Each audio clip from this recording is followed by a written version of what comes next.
तो क्वेश्चन ये था हमारा, हम उसको बात करेंगे।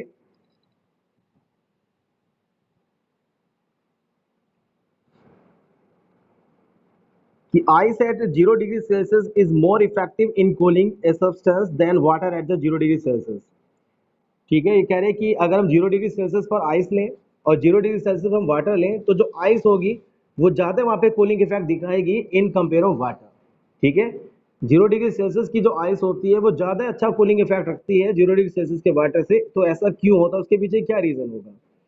तो इसको यहाँ पे बता रहे हैं, this is due to the fact that for melting each kilogram of ice takes its latent heat of 3.34 into 10 to the power 5 joules from the substance and hence cool the substance more effectively।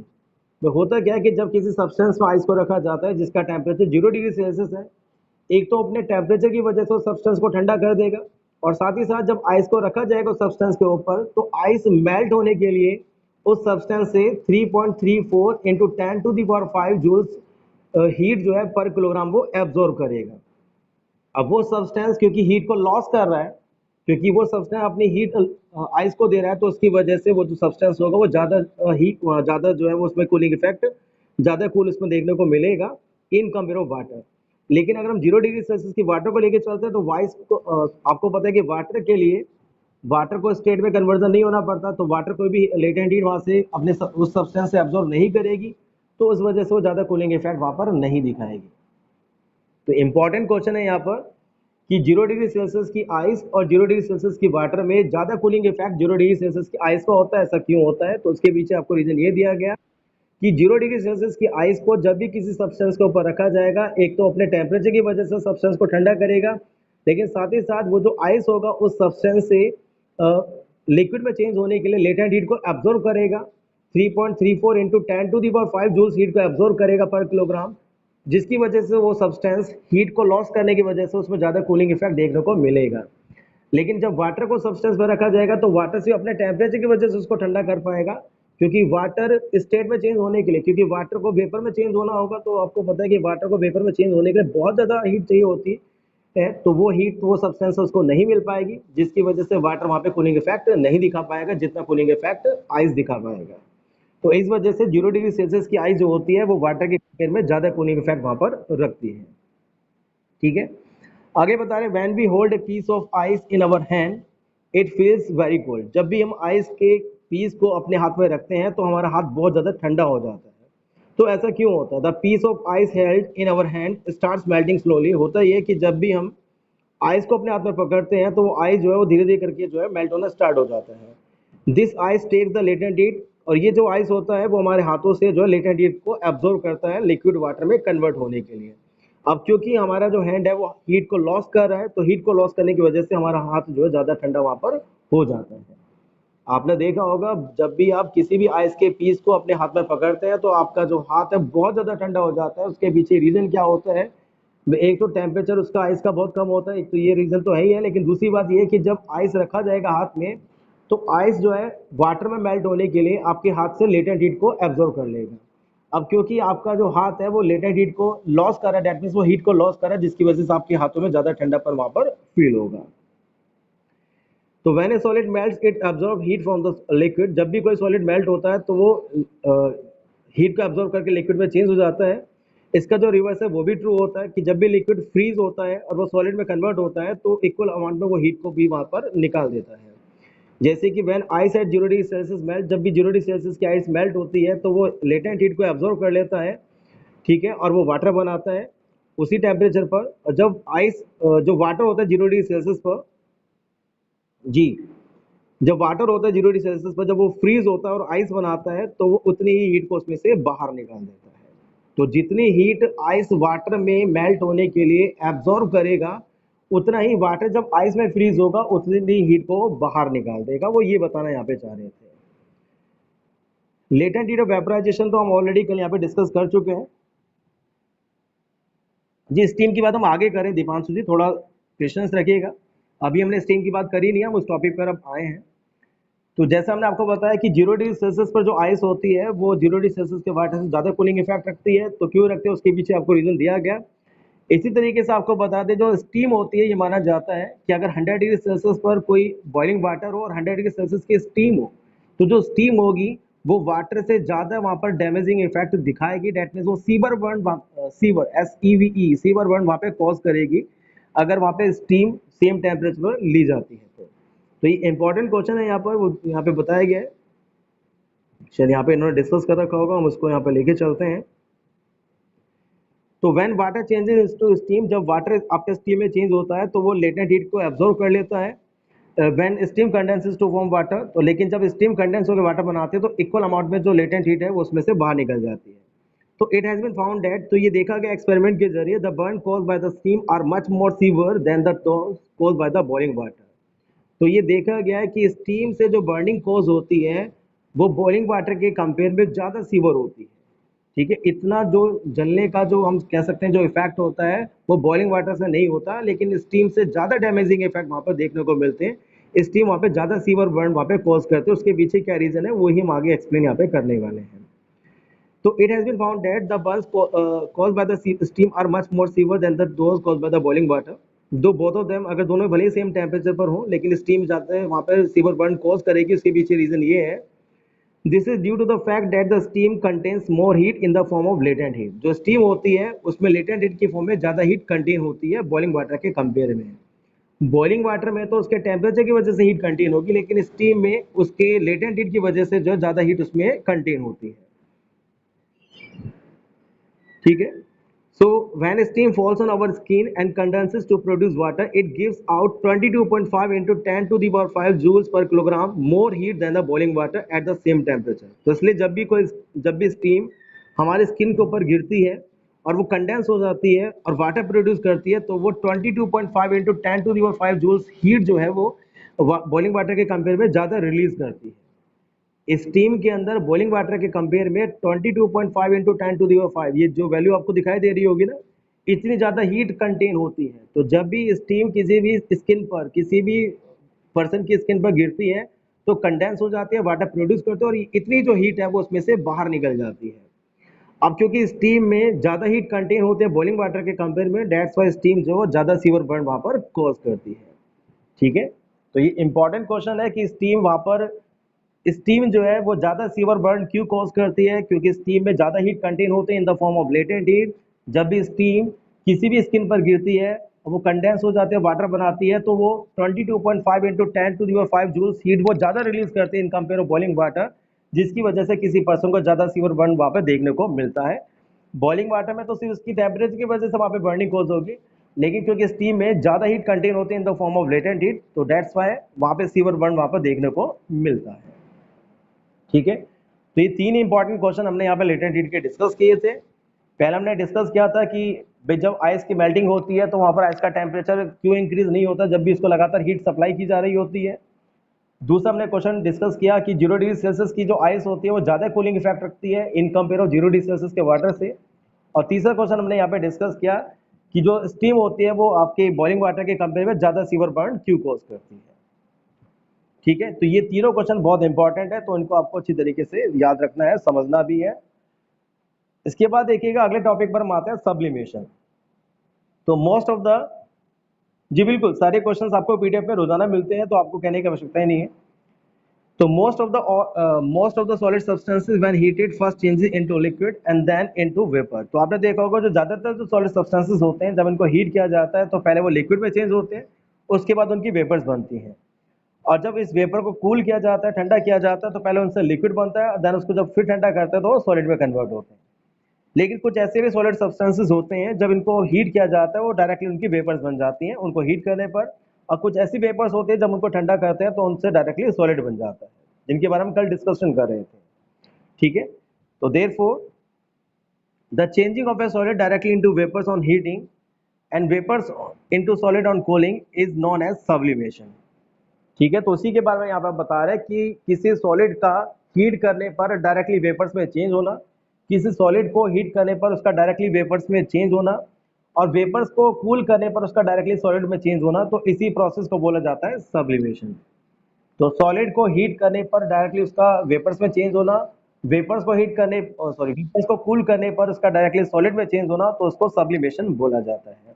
ठीक है, जो यहाँ पर हमने आपको दिखा भी रखा है, आप देख रहे होंगे। तो सॉलिड हीट करने पर वेपर में चेंज हो जाएगा, और वेपर को कूल करने पर डायरेक्टली सॉलिड में चेंज हो जाएगा, तो इस प्रोसेस को सब्लिमेशन बोला जाता है। आप मुझसे बार बार पूछे जूल्स क्या है, तो आपको बता दें जूल जो है यहाँ पर हीट एनर्जी की यूनिट होती है। हीट एनर्जी को जिस यूनिट में मेजर किया जाता है वो यूनिट जूल होती है। जैसे आपने पढ़ा था डिस्टेंस की यूनिट मीटर होती है, वेलोसिटी की यूनिट मीटर पर सेकंड होती है, एक्सेलरेशन की यूनिट मीटर पर सेकंड स्क्वायर होती है। इसी तरीके से हीट एनर्जी को या हीट को हम जूल्स में मेजर करते हैं। ठीक है,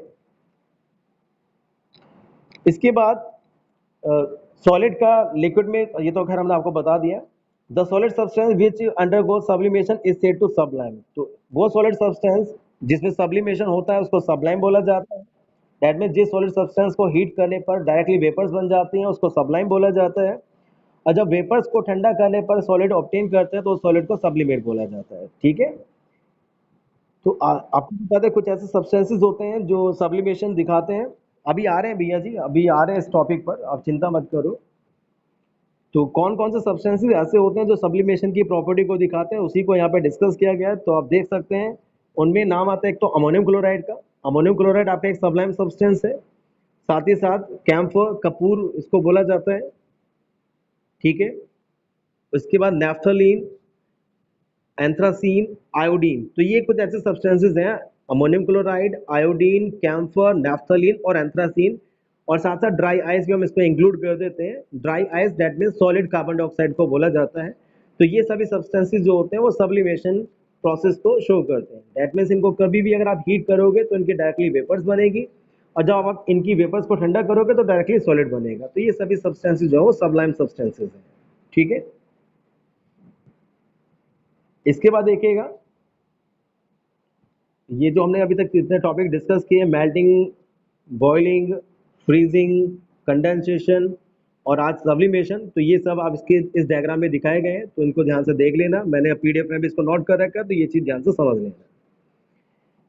इसके बाद आप इसमें आपको छोटी छोटी बॉल्स नजर आ रही होंगी इस फिगर में, तो इसको नैफ्थलीन बॉल्स बोला जाता है। और आपको बता दें ये जो बॉल्स होती हैं क्योंकि वो सब्लिमेशन की प्रॉपर्टी को दिखाती हैं, तो कुछ समय के बाद अपने आप ही डिसअपियर हो जाते हैं। आपने देखा होगा कि घर में जो है कपड़ों के बीच में जो इन बॉल्स को रखा जाता है, जिसकी वजह से जो छोटी छोटी जो आपके जो मोथ्स वगैरह जो होते हैं, दीमक वगैरह जो होते हैं, जो उसमें ना लगे, तो उसकी वजह से कपड़ों के बीच में जो है इन गोलियों को रख देते हैं। तो ये नेफ्थलीन की होती है, लेकिन कुछ समय के बाद वो गोलियां अपने आप गायब हो जाती हैं। वो इस वजह से क्योंकि सब्लिमेशन, ये सबलाइम सब्सटेंसेज हैं, तो जैसे इनको हीट मिलती है तो ये वेपर्स बन के जो है गायब हो जाते हैं।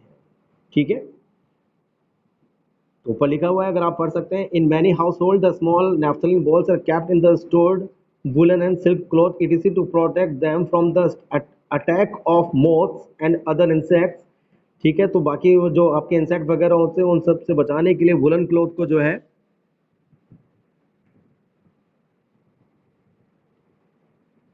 ठीक है, तो उन सब जो छोटे जो इंसेक्ट होते हैं, जो मोथ्स वगैरह होते हैं, उनसे वुलन कपड़ों को बचाने के लिए उनके बीच में नेफ्थलीन की बॉल को रख दिया जाता है। तो इस लेकिन ये जो नेफ्थलीन की जो बॉल्स होती हैं वो कुछ समय के बाद डिसअपियर हो जाती हैं बिना कोई रेसिड्यू छोड़े।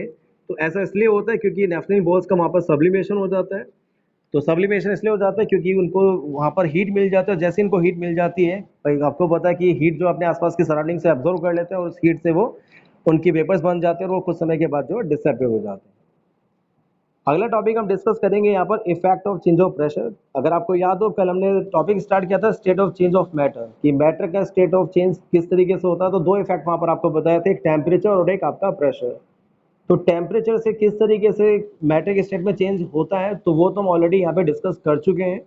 अब हम बात करेंगे प्रेशर की वजह से किस तरीके से मैटर के स्टेट ऑफ चेंज देखा जाता है उसके बारे में। भैया जी, आप इन बॉल्स को फ्रीजर में क्यों रखेंगे? पहली बात तो अगर आप रखेंगे भी तो आपको बता दें, अगर जहाँ से भी इनको हीट मिल जाएगी, लेटेंट हीट जो मिल जाती है आपको वेपर्स में कन्वर्ट होने के लिए, तो वहाँ ये डिसअपियर हो जाएंगी। अगर फ्रीजर में रखने पर इनको हीट नहीं मिल पाते तो डिसअपियर नहीं होगी। ठीक है ना, तो बात है उनको हीट मिलने की। तो फ्रीजर में अगर आपको लगता है कि फ्रीजर में उनको हीट नहीं मिलेगी, तो ऑब्वियसली भाई बात है, जब तक फ्रीजर में उनको वो हीट अवेलेबल नहीं हो पाएगी तो वो वहां पर डिसअपियर नहीं हो पाएगी। लेकिन आप रख लेना चाहे अपने फ्रीजर में, चाहो तो नेफ्थलीन बॉल्स को। ठीक है, तो देखिएगा effect of change of pressure, the physical state of matter can also be change by the changing the pressure. तो हम किसी मैटर के फिजिकल स्टेट को प्रेशर में चेंज करके भी चेंज कर सकते हैं। दैट मीन्स हम अगर किसी ऑब्जेक्ट पर प्रेशर को इंक्रीज कर दें या किसी ऑब्जेक्ट पर प्रेशर को डिक्रीज कर दें, तो ऐसा करने पर भी हम मैटर के फिजिकल स्टेट को चेंज करने का काम कर सकते हैं। जैसे कि कुछ सब्सटेंसेस ऐसे होते हैं, जैसे गैसेज जो होते हैं, इनको हम लिक्विड में चेंज कर सकते हैं अगर उनमें प्रेशर को इंक्रीज कर दें, ठीक है। और कुछ सॉलिड ऐसे होते हैं, जब हम प्रेशर को डिक्रीज कर दें तो उनको डायरेक्टली हम गैस में चेंज कर सकते हैं। तो दैट मीन्स प्रेशर को चेंज करके भी मैटर के फिजिकल स्टेट को चेंज किया जा सकता है। उनको हम आगे एग्जाम्पल में यहाँ पर डिस्कस करेंगे। बात करते हैं हम गैसेज के बारे में। तो gases can be liquefied by applying pressure and lowering the temperature. तो जो गैसेज होती हैं उन पर अगर हम प्रेशर को इंक्रीज करें और उनके टेम्परेचर को लोअर कर दें, तो ऐसा करने पर हम गैसेज को लिक्विफाइड कर सकते हैं। दैट मीन्स गैसेज को लिक्विड में कन्वर्ट कर सकते हैं। प्रेशर को इंक्रीज करने का मतलब कंप्रेस करना होता है, और टेम्परेचर को लोअर करने का मतलब उसको कूल करना होता है। दैट मीन्स हम कह सकते हैं गैसेज को लिक्विफाई किया जा सकता है अगर वहां पर हम कंप्रेशन और कूलिंग करते हैं। तो कंप्रेशन एंड कूलिंग की हेल्प से हम किसी भी गैस को लिक्विफाई कर सकते हैं। तो ये इंपॉर्टेंट क्वेश्चन है कि कोई भी गैस को अगर आपको लिक्विफाइड करना हो तो आप उसको किस तरीके से लिक्विड में कन्वर्ट कर सकते हैं, या उसको लिक्विफाइड आप किस तरीके से कर सकते हैं। तो gases can be liquefied by applying pressure and lowering the temperature.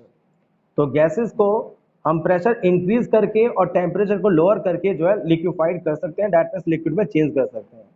अब प्रेशर को इंक्रीज करने पर क्यों चेंज हो सकते हैं, तो आपको बता दें गैसेस के पार्टिकल्स के बीच में बहुत सारा स्पेस होता है।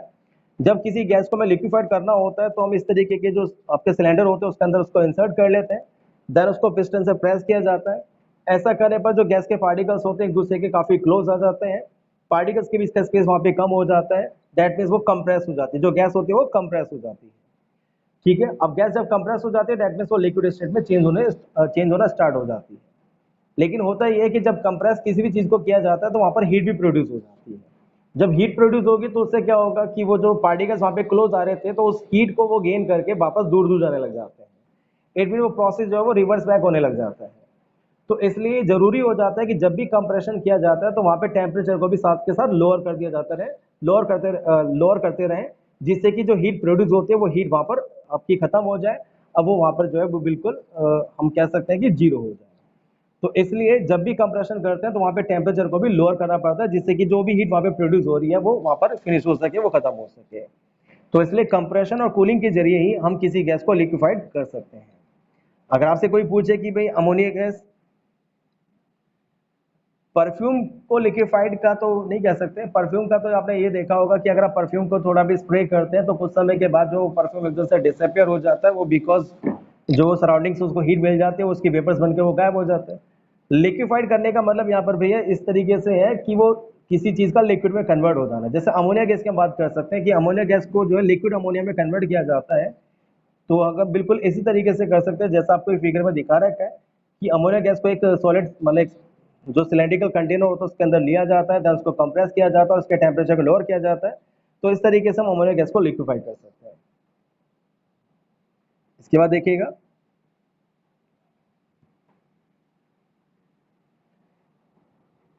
तो ये तो बात हो गई कि भाई हम किस तरीके से जो है एक गैस को जो है लिक्विड में कन्वर्ट कर सकते हैं प्रेशर को चेंज करके। तो उसका उल्टा एग्जांपल भी हम यहाँ पे देख सकते हैं सॉलिड कार्बन डाइऑक्साइड का, जो अभी बार बार आप मुझसे डिस्कस कर रहे हैं यहाँ पर।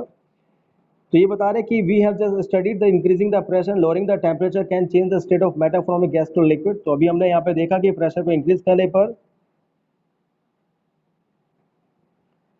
तो अभी आपने यहाँ पे देखा कि प्रेशर को इंक्रीज करने पर और उनको टेम्परेचर को लोअर करने पर जो मैटर का जो स्टेट ऑफ चेंज है वो उसको हम गैस से लिक्विड में चेंज कर सकते हैं, even decreasing the pressure and raising the temperature. लेकिन यहाँ तक भी आपको बता दें कि प्रेशर को डिक्रीज करने पर, दैट मीन्स उल्टा इफेक्ट कर रहे हैं हम, प्रेशर को डिक्रीज करने पर और टेम्परेचर को इंक्रीज करने पर भी हम जो है मैटर की फिजिकल स्टेट को चेंज कर सकते हैं। तो इसको हम समझ सकते हैं एक एग्जांपल से। सॉलिड कार्बन डाइऑक्साइड एक आपका एक ऐसा सब्सटेंस होता है जिसमें हम इसी प्रोसेस को यूज करेंगे। तो सॉलिड कार्बन डाइऑक्साइड जो होता है इसको बहुत ही हाई प्रेशर में रखा जाता है। This is because on decreasing the pressure on solid carbon dioxide it gets converted directly into the carbon dioxide gas. तो इसको हाई प्रेशर में इसलिए रखा जाता है क्योंकि जरा भी इस पर प्रेशर अगर डिक्रीज होता है तो ये जो सॉलिड कार्बन डाइऑक्साइड है वो आपका सीधे कार्बन डाइऑक्साइड गैस में चेंज हो जाता है। For example, when A slab of solid carbon dioxide is kept exposed to air, then the pressure on it is reduced to the normal atmospheric pressure। तो होता ये है कि जब भी हम प्रेशर को डिक्रीज करते हैं सॉलिड कार्बन डाइऑक्साइड के ऊपर से, तो इस पर एकदम से प्रेशर डिक्रीज होने की वजह से वो डायरेक्टली जो है कार्बन डाइऑक्साइड गैस में चेंज हो जाता है। और जैसे इसको एयर में एक्सपोज किया जाएगा तो दोनों चीज वहां पर होंगी, प्रेशर डिक्रीज भी होगा और वहां पर टेम्परेचर उसका इंक्रीज भी हो जाएगा। तो दोनों चीजों की वजह से, दैट मीन्स प्रेशर डिक्रीज होने की वजह से भी और टेम्परेचर के इंक्रीज होने की वजह से भी जो है सॉलिड कार्बन डाइऑक्साइड जो है कार्बन डाइऑक्साइड गैस में चेंज हो जाता है। ठीक है। The conversion of solid carbon dioxide into the carbon dioxide gas is the change of state which is caused by the decrease in pressure and higher atmospheric temperature। तो ये बता रहे हैं कि अगर आपको किसी का एग्जांपल देना हो कि भाई ऐसा एग्जांपल बताइएगा जहां पर प्रेशर को डिक्रीज करने पर और टेम्परेचर को इंक्रीज करने पर कोई सब्सटेंस के स्टेट ऑफ चेंज देखी जाती है, तो वहां पर आप एग्जांपल दे सकते हैं सॉलिड कार्बन डाइऑक्साइड का। क्योंकि सॉलिड कार्बन डाइऑक्साइड आपका एक आइस स्लैब, जो आइस होती है ना उसके जैसा ही होता है, आइस की स्लैब के जैसा होता है। जब इसको एयर में रखा जाता है तो वहां पर इसका प्रेशर डिक्रीज भी हो जाता है, टेम्परेचर इंक्रीज हो जाता है और जिसकी वजह से सीधे ये कार्बन डाइऑक्साइड गैस में चेंज हो जाता है। अब जिसकी हम बात करें सॉलिड कार्बन डाइऑक्साइड के बारे में, ये है क्या? तो solid carbon dioxide is a white solid called dry ice. तो एक व्हाइट सॉलिड होता है जिसको ड्राई आइस भी कहा जाता है। अब इसको ड्राई आइस कहने के पीछे क्या रीजन है? तो solid carbon dioxide is extremely cold substance. ये बहुत ज्यादा कोल्ड सब्सटेंस होता है और इसका जो इस्तेमाल होता है फूड को डीप फ्रीज करने के लिए और आइसक्रीम वगैरह को कोल्ड करके रखने के काम में ये आता है। अब क्योंकि सॉलिड कार्बन डाइऑक्साइड जो डायरेक्टली आपका कार्बन डाइऑक्साइड गैस में चेंज हो जाता है और वो मेल्ट होकर लिक्विड प्रोड्यूस नहीं करता है, इसी वजह से इसको ड्राई आइस बोला जाता है। सॉलिड कार्बन डाइऑक्साइड एक एक्सट्रीमली कोल्ड सब्सटेंस होता है। ये किसी भी फूड को डीप फ्रीज करने के लिए और आइसक्रीम वगैरह को कोल्ड करके रखने के काम में ये आता है। ठीक है। उसके बाद हमने आपको बताया कि जो सॉलिड कार्बन डाइऑक्साइड होता है तो ये डायरेक्टली जो है कार्बन डाइऑक्साइड गैस में चेंज हो जाता है, ये मेल्ट होकर लिक्विड प्रोड्यूस नहीं करता, इस वजह से इसको ड्राई आइस बोला जाता है। तो dry ice can produce much lower temperature than produce by the ordinary ice. और ये ऑर्डिनरी आइस के कंपेयर में जो ड्राई आइस होता है वो ज़्यादा टेम्परेचर को लोअर कर देता है। इट मीन्स इसका जो कूलिंग इफेक्ट होता है ड्राई आइस का वो ऑर्डिनरी आइस के कंपेयर में काफ़ी अच्छा होता है। तो इसलिए ज़्यादा इफेक्टिव होता है कूलिंग का पर्पज़ के लिए इन कंपेयर ऑफ ऑर्डिनरी आइस। ठीक है। तो ये होता है आपका ड्राई आइस। तो हमारा आज का टॉपिक ये सब कुछ था। ठीक है। अब आपके क्वेश्चन आंसर